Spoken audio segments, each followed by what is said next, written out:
নমস্কার। আজকের বিষয় হলো আক্ষেপ।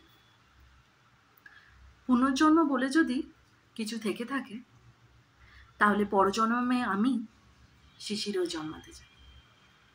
ঠিক রাত্রি দিকে আবির্ভূত হব এবং আলো ফোটার আগে বিলীন হয়ে যাব।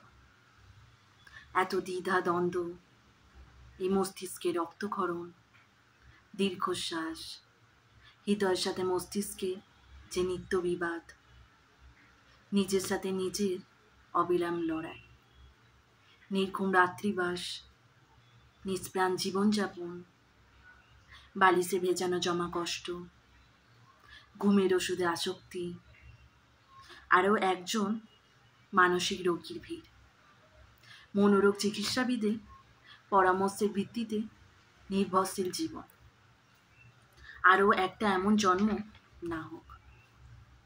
যুগ যুগান্তর ধরে এ কথা প্রচলিত যে মেয়েরা মেয়েদের সব থেকে বড় শত্রু, কিন্তু বর্তমান যুগে দাঁড়িয়ে ছেলেরাও ছেলেদের শত্রু। আসলে এই যুগে মানুষের সব থেকে বড় শত্রু। মুখে তার মধুচ্ছ্বাস, অন্তরে তার করলার বাস।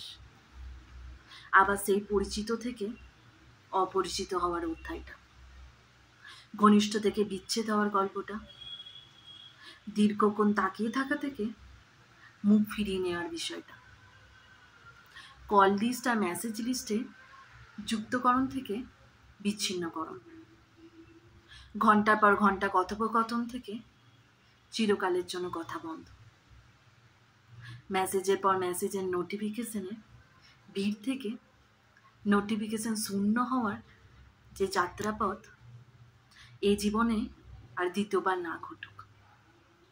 আরও একটা এমন পরিচিতি না হোক।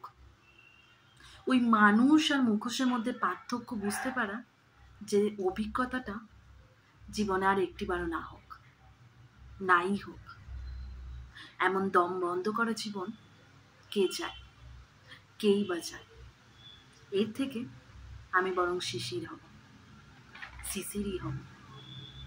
রাত্রি হলে উদয় হব, ভোর হলেই মিলিয়ে যাব।